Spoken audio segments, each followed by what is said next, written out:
You cannot stay on the summit forever. You have to come down again. So why bother in the first place? Just this. What is above knows what is below, but what is below does not know what is above. One climbs, one sees. One descends, one sees no longer, but one has seen.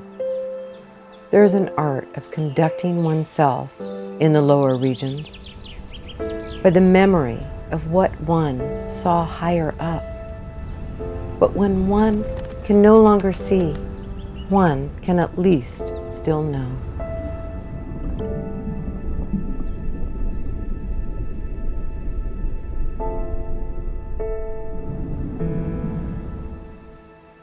What does it mean to see? Shapes and shadows? Lines and color? I think it's more than that. People told us once we were married and had kids, our adventures were over. We didn't see it that way. I now exist in a love paradox where adventure and family both get 100%. The world tells us to take it easy and play it safe. But not everyone is satisfied with what the world tells them to do. That's me, Jeremy.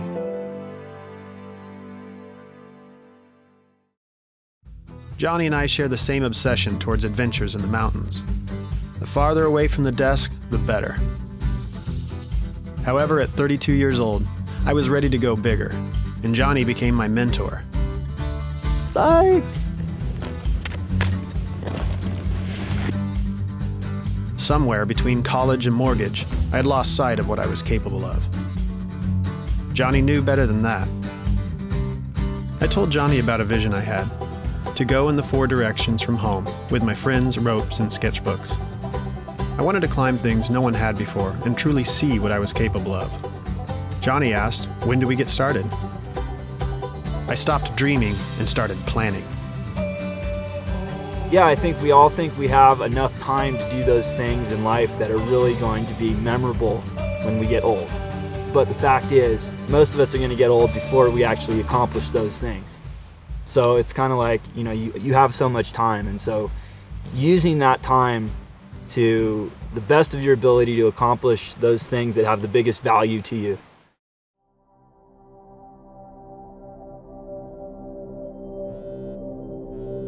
Two months later, I received a call in the middle of the night you hope to never receive.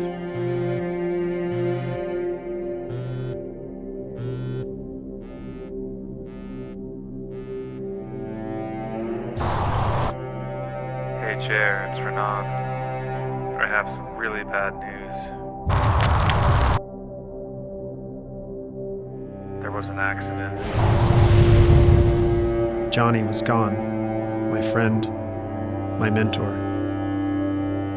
I sat in bed numb and wept. Rescue workers in China have found the bodies of 2 American climbers as the search for a 3rd climber continues. The 3 Americans went missing last month. They were attempting to climb Mount Edgar in China's Sichuan province. You have to live your life, and he lived his life. He lived many lifetimes in his short life. I think one of the messages that Johnny would leave would be to not be afraid to live your dreams and to really have faith in yourself and believe that you can achieve your dreams. He summed that up pretty well by saying, make your own legends. And I think that has inspired many people to go and do just that. Johnny wasn't alone when he died in China. Micah Dash and Wade Johnson were with him. Look better matted down. It's good. It's all Jew all the time. I called one of Micah's close friends in the morning. Mikey and I had started to climb together in Yosemite months before, a new route on Middle Cathedral Rock. We had been stormed off numerous times, and we weren't sure when we would ever get back. We knew we had to return to Yosemite and climb the route in our friend's memory. Johnny would be smiling so big now, knowing that this plan of Jeremy's is taking place. I think Jonathan would just be so honored and touched, and I think that's where he would like to go, to all the places his friends are going. When Jeremy was getting ready to go on his trip to Yosemite, he was going to be celebrating his birthday while he was there. So I just went to him the night before he left and I said, hey, so I want to give you your birthday present since you're going to be gone. And so would you like to know what it is before you leave, or do you want to wait till you get back? I remember he looked at me, kind of turned his head. I think I want to know before I go. So I just stood there and I said, I'm pregnant. And he looked back at me and just kind of, yeah, he wasn't expecting that one. Best birthday ever. Yosemite is a deeply compelling place for me, and Johnny too, so it made sense to start my 4 directions here. Something about the mix of wind, granite, and nostalgia in the air makes it captivating. It's hard to describe, but once you know it, you know it. Okay, I'm secure.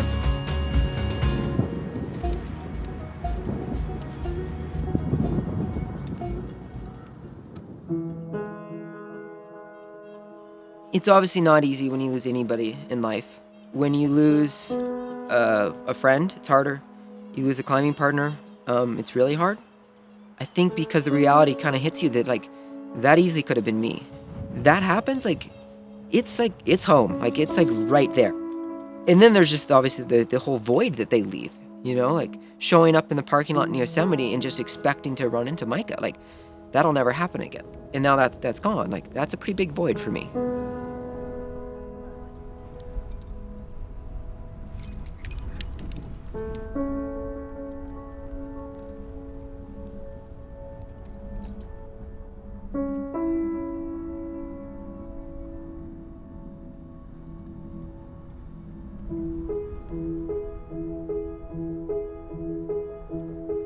Jeremy told me about his idea. He wanted to take Johnny's ashes to all 4 corners of the globe. Essentially lost our friends to adventure, to doing, big scary things. But I don't want to stop doing those things. And I don't think those guys would want us to stop doing those things either. Because those experiences thankfully outweigh all of the risks that they bring with them. We named the route Border Country, which is the poem Johnny wrote the night before he died. Here it comes to take me down with a thundering sound. Here she comes with arms spread wide, calling me back from Border Country. Inch by inch, step by step, shadows are running in both directions, cowering down from the echoing sounds, bringing us face to face. Tighten my boots, make a run, turn to see that my thoughts untied, standing still in the blazing sun, nowhere to hide in Border Country, grabbing at the earth, holding on tight, wishing for my mama and my sweetheart's delight. Pull out a penny whistle, let the old man dance, buying my ticket out of Border Country.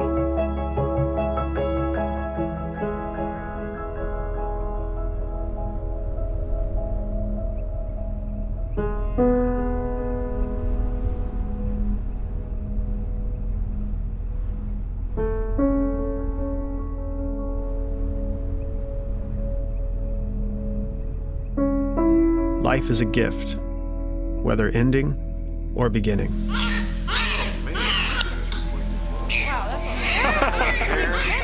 She's gorgeous.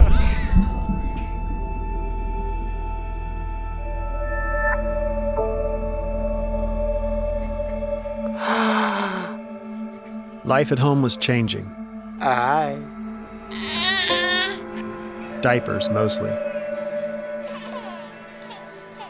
A year went by, and after scouring a map, I found Johnny's next destination. China. With a team of 6, I brought Johnny's ashes in hopes of releasing him from an eastern summit. We launched from Urumqi, a small city of 11 million people. A year ago, riots erupted here between the Uyghur and Han Chinese.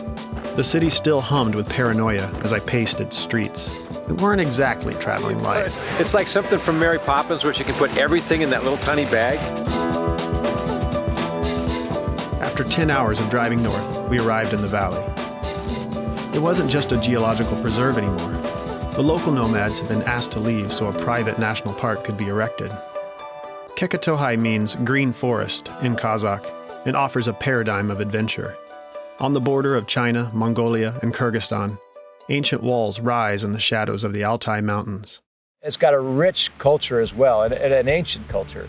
And then you've got kind of layered on top of that is you've got this modern, leisure class national park with little shuttle buses going up the valley. The Irtysh River holds many secrets, one of which is the great granite domes rising from it. No one had come here to climb them before, so we were something of a spectacle. The climbing looked easier than the bureaucracy. I took the back seat and let Mark handle the politics. He's been arrested in 6 different countries, so he knows his way around a jail cell better than the rest of us. At home, Mark and his wife have 2 daughters, so he understands the paradox of domestic realities versus adventure chasing. Well, this is like the 3rd day of the expedition, and we haven't actually done any climbing yet. They might not let us climb at all. Just have to see.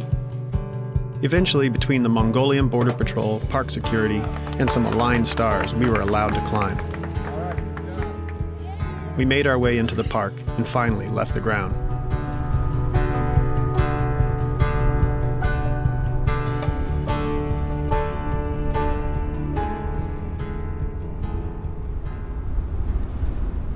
We were making good progress. Then the skies grew dark, and everything changed. Mark and I figured out neither of us brought a rain jacket. Above us was only 300 feet left to go. Beneath us, mini rappels to the ground. As we pondered our predicament, the buildup of water on the summit began to pour down and trap us in a waterfall. Mark went first. The storm killed our communication. I descended the soaking rope as quickly as I could. My hands were numb and my teeth chattering. Just minutes ago, we were sweating in the sun just beneath the summit. I hate rappelling in the rain. It's uncomfortable and unpredictable. I think of my son at home. I think of us sledding, of all things. Even the smallest adventures with him seem to grow in magnitude when I'm away and miserable.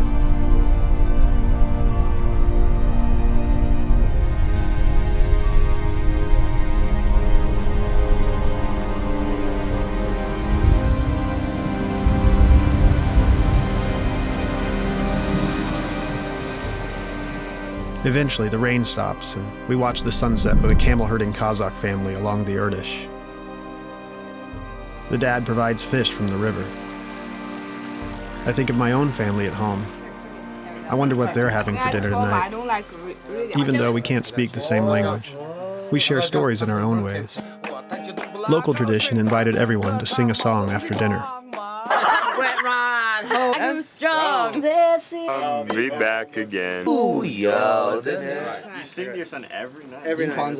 Wow. We read a story. It should be easy. Sing. Yeah.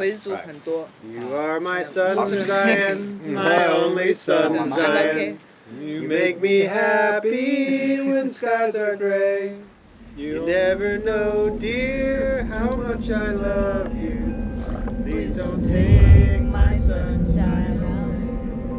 My dad had a dream in China.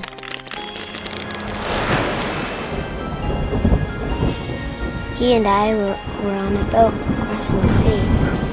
There was a great storm and our boat was destroyed. We survived and landed on an island.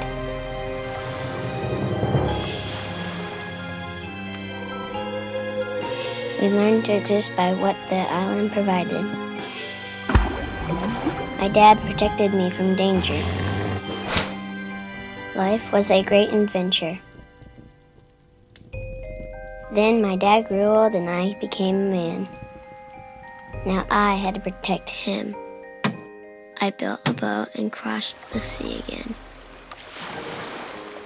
I carried him home because he couldn't walk. We became an invitation to adventure. And I was a boy again.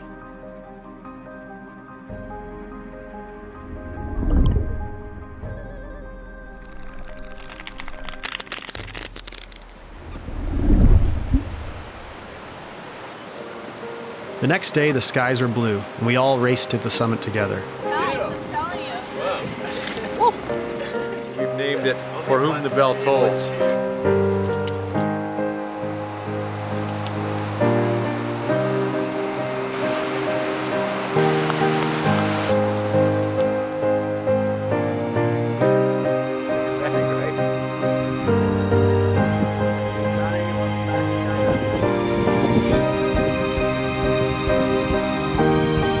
From above, Johnny flew over the Irtish River.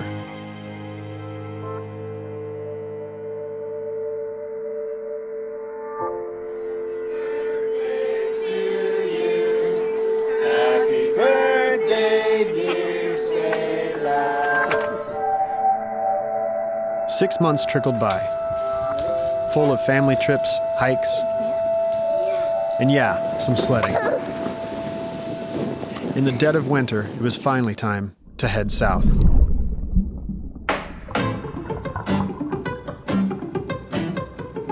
Venezuela is people. Venezuela is complexity.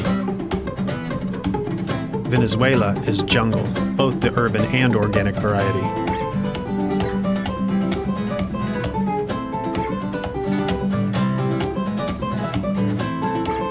I talked my friend Pat into coming down south with me. He's a strong personality and even stronger climber, and not a bad singer either. Where are we? I think we're in Venezuela. Neither of us speak Spanish, so our Venezuelan friend Jose Miranda joins us and guarantees our safety on the Venezuelan back roads.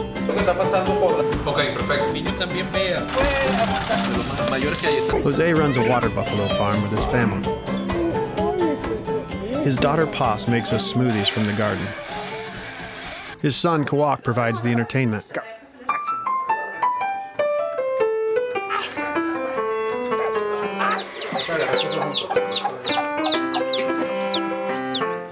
Jose is a man of many hats.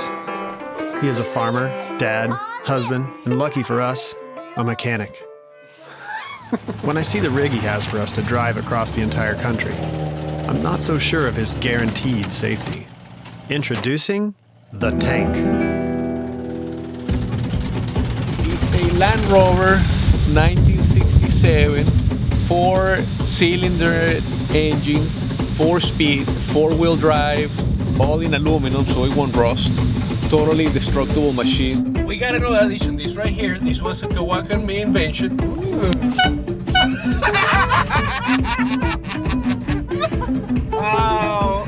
There's the beast bird. I don't think indestructible means the same thing in Venezuela as it does at home.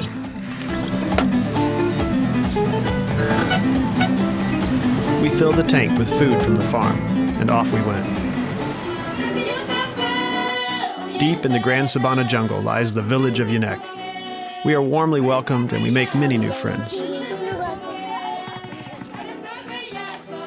The Pamon have lived here for centuries, surviving from what the jungle provides. We had heard they needed power for their emergency radio, so we arrived with a solar alternative. The Grand Sabana is a rich resource. Illegal miners are a constant threat here as they ravage the jungle for gold. Recently, a Pamon tribe captured 40 miners and held them hostage with bows and arrows until the government intervened. Beyond the village of Yunek lies a different gold, the Great Tepui Towers. The locals call them the House of the Gods. We arrive and request to climb them. The chieftain Leonardo grants us permission. Está ustedes bienvenidos Todos los seres humanos, todo en todo alrededor del planeta. Bueno, me llamo Leonardo, soy descendiente de Cucuicó. Era gente de Cucuicó. Cucuy significa águila. Que cazan, que tienen garras, las uñas afiladas, que son muy peligrosos. A visitar a nuestra comunidad. Y muy pronto queremos hacer unas cabañas para los turistas, para recibir y para trabajar con los turistas. Leonardo assigns 5 porters to help us to base camp. Julio is 36 years old, and 2 of his sons join us. He tells us what might await us if we reach the top of Acopan.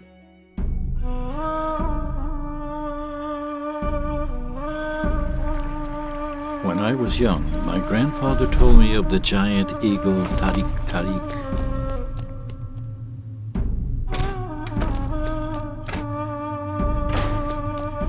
The Tarik Tarik would fly into our village and eat people every day at sunset. One by one, he would pick up the villagers and take them to his giant nest on top of Acopan Tahui. One day, the oldest woman in the village had fire in her hands to try and see the Tarik Tarik coming and scare him, but she was snatched up and taken to the top of Acopan. Eventually, the village shaman decided to put an end to the attacks. He built a bow and arrow to kill the Tarik Tarik. He hid in the shadows and waited for his visit. And when the Tarik Tarik flew into the village, the elderly shaman leapt onto his gloves. The eagle fought and fought to release the shaman, but he held tight. So the Tarik Tarik flew back to Acopan, but the shaman would not let the great bird land. The shaman leapt into action with his weapons and fought the great Tarik Tarik and finally killed the great beast. On top of Acopan are now the bones of our ancestors. We are glad you are here to climb it. With visions of the Tarik Tarik descending upon us, Julio and the porters abandon us at treeline, telling us a Fer-de-Lance viper was found here just a week ago. They wish us well and head back to Yanek. I miss you guys.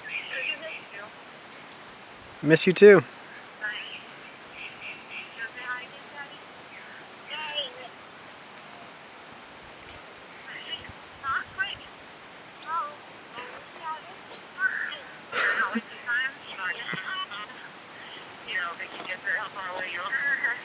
I'll be home soon. In the morning, we climb through the jungle to get to the base of the wall.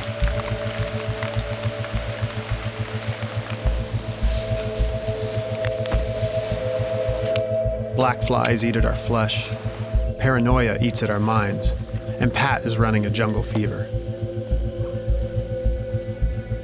Both ends? A little bit. Unpleasant. Dream chasing is rarely comfortable. Everything looks like a snake, even the snakes. Pat curls up on a ledge to throw up and take a nap. Jose and I get started next to a 300-foot waterfall. When the wind blows, the rock gets soaked with water. When it doesn't, it's boiling hot. In the jungle, there seems to be no subtlety.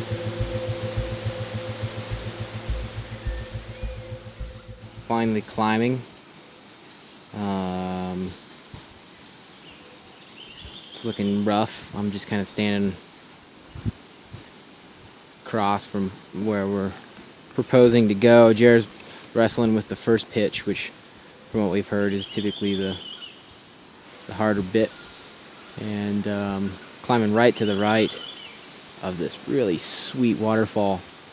It's jungle, but that said, it's kind of soaking the line. We're climbing up to, so slow going. I've kind of just been sitting around for the last couple hours watching. It's kind of rough. Bomber, bad rock.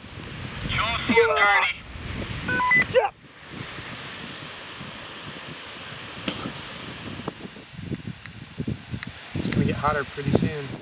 Day 4 on the wall, and we are feeling the effects of too much sun and not enough water. Or maybe we're just impatient to get to the top. Jose was above me on a thin face. He fell, and his gear blew out as he smashed into the wall next to me. His ankles began turning purple, and he could no longer climb. We headed back down to camp. We were now a team of 2. Jose wouldn't be going up the trail again, let alone the mountain. We leave him behind. On our way back to the wall, I hear Pat tumble into the leaves behind me and groan.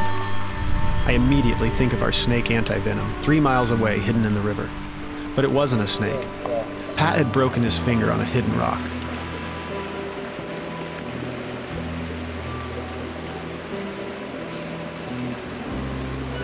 What happens when you fall in the woods?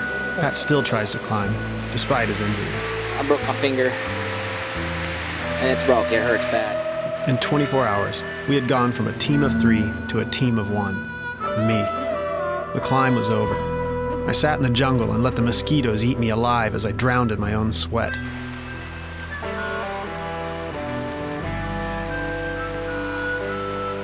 It was frustrating to come so far, be so close to the top, and have to go home empty-handed.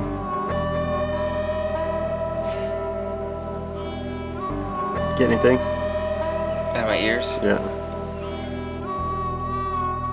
In the morning, a man named Alberto arrived in our camp. He had caught some fish and he offered to share it with us.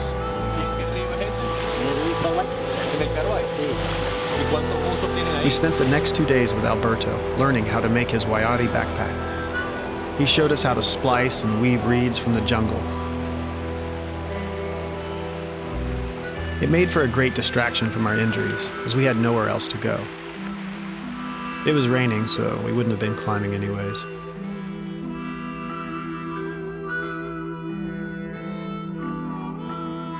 Tired.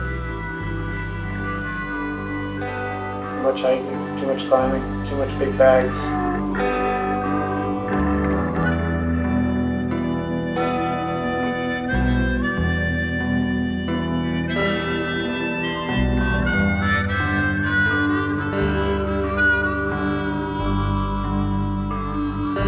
We said goodbye to Alberto and Acopan without ever standing on top of it. A quick stop at a roadside clinic revealed fractured bones for both Pat and Jose. Back in the tank, we drove home, frustrated, bug-bitten, and broken. Johnny's ashes wouldn't make it to a southern summit.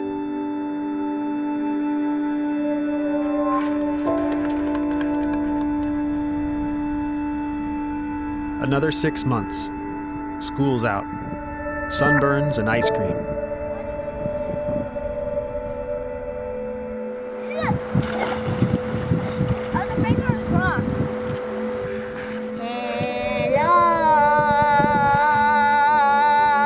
The failure from Venezuela still stung. Is a lizard in there? What is it in there? But it was time to head north. Near the Arctic Circle, on the border of the Yukon and Northwest Territories in Canada, lies a vast alpine wonderland, full of unclimbed mountains, grizzly bears, wolves, and serpentine rivers.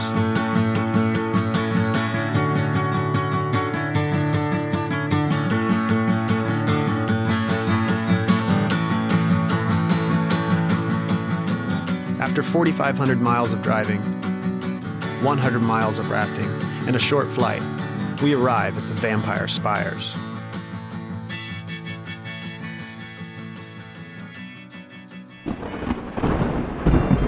Mountains rose violently all around us, like waves in a great storm. In the middle of it all was the biggest one, the Phoenix. Massive and singular, divine and terrible all at once. I'm glad to have Pat here, as he's climbed in the Vampires more than anyone. Warren Lefebvre and bush pilot in the Yukon Territory. I would say out of everybody, Pat Goodwin's been here the most. He's been up, I believe this is his 6th trip. He's like a bad dream, you can't get rid of him. And he's climbed pretty much everything that I've looked at or found, and I got to work the shit out of him to pay his bill every year, you know. But he's not a bad worker. He's You know, he's not as tough as me, but, you know, I'm training him. On this team, we've got Jeff Hockey, climbing legend to me. He's been an editor or associate editor for Climbing Magazine for as long as I can remember. He's an incredible climber, all around great asset to have on the team. Jeremy Collins, early 30s. Also another incredible rock climber, super psyched, great energy. He's always just kind of like this little kid, you know, jumping around on a pogo stick, super animated. And James Q. Martin, Q, brilliant, just all around guru with the media, good at taking pictures, good at video. And we're psyched to have him on the wall. Yeah, we got, you know, 4 of us up here. We all get along great.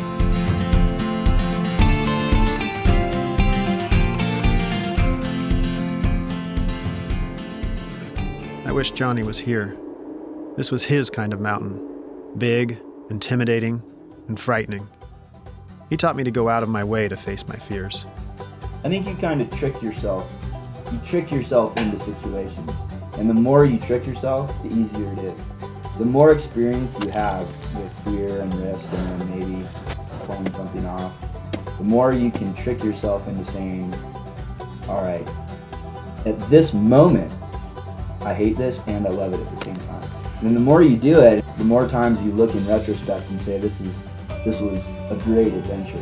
Then the more you can say at that moment, even when you're in the midst of that pain, that it's fun. We could all, you know, be safe and huddled in our homes and never do anything. You know, you can't do that. You know, you have to live your life. I really focus on what I want to happen, not what I want not to happen. You know, why am I scared? Is this legit fear, or am I just being silly? Am I just making things up? You hear the grit of the granite under your feet, and your mind might tell you that that means that the hold is going to break, that this is the big one, I'm going for the ride. And then really it's not, you just throw the rock over your shoulder and you just keep going. And the more you do it, the more relaxed you get and confident in your ability to respond to those circumstances. I'm kind of afraid of bears. I'm afraid of grizzly bears. That was my biggest fear coming on the trip, that I'd be eaten by a bear. I'm less scared of bears now than I was. More scared of Pat. I quit drinking beer the other day when we ran out. Jeff, how'd we get here? We rock climbed up here. Calisthenics going on here. I'm ready for a bear fight. After 1,000 feet of climbing, Pat may be getting a little delirious. You're kind of untied. I'm pretty much just untied now. Off rope! You're looking awfully cute up on that little edge. Pat's out. This is our trusty tarp. We got a tarp. I've slept on yarmulkes bigger than this. After a cold and saturating 6-hour nap, we woke up and celebrated Q's 40th birthday in bed. So, Pat, what time is it? I don't know. Check. 8:09. Sweet. It's the 25th. It's Q's birthday. Happy birthday to Q. Happy birthday to Q. Happy birthday, dear Q. Happy birthday to you. Cheers. Salud.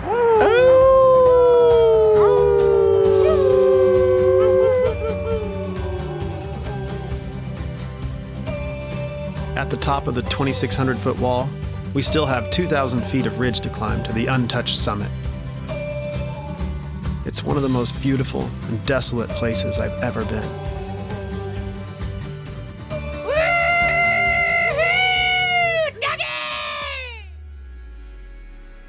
All right, Johnny, you would have got here a lot faster and in better style, but you would have had just as much fun. Wish you were here. John, Phyllis, and Amy, this is for you guys. Amen. Love you, buddy.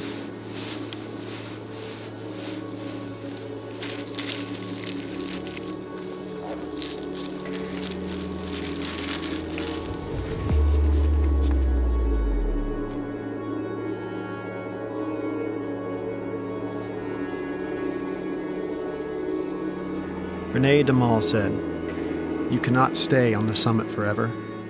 You have to come down again. So why bother in the first place? Just this. What is above knows what is below, but what is below does not know what is above." For me, Above was a place for closure, even though I hadn't made it to all 4 summits. And below was knowledge. Knowledge that everything was going to be okay. Knowledge that soon enough I'd be home to my family. Night times when I missed them the most. The northern lights danced across the sky, and all I could think was, I wish they were here to see it with me.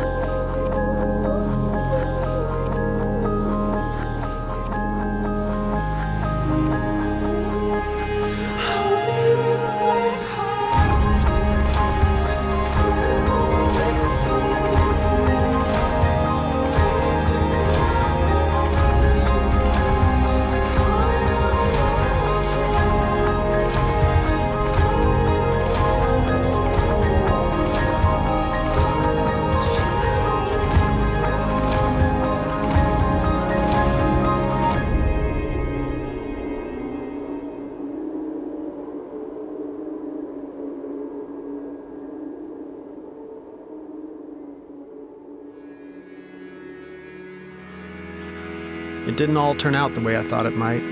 Adventures never do, and that doesn't bother me too much. I have plenty of adventures awaiting me at home. We come back different, but the same, and hopefully better for our efforts. Where do you think we should go? We're supposed to go up.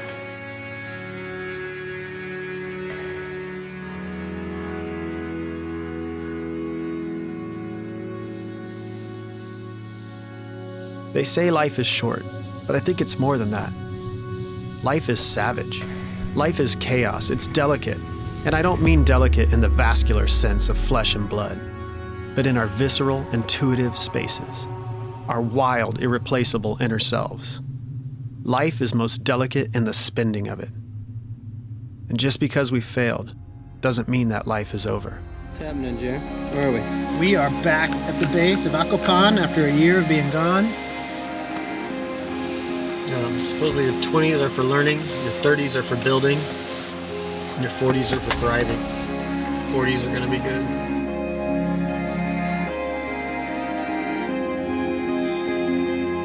We came back to Venezuela. We made art with our friends. We celebrated their lives and their stories. We hiked back through the jungle and up the wall past our previous failures.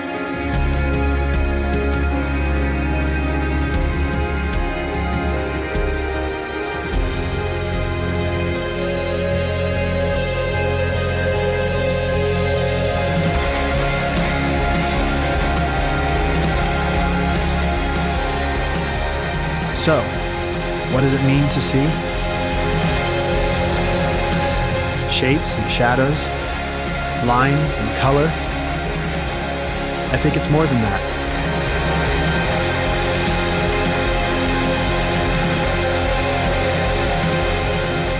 It took me 4 years, but Johnny finally flew in all 4 directions. And so did we.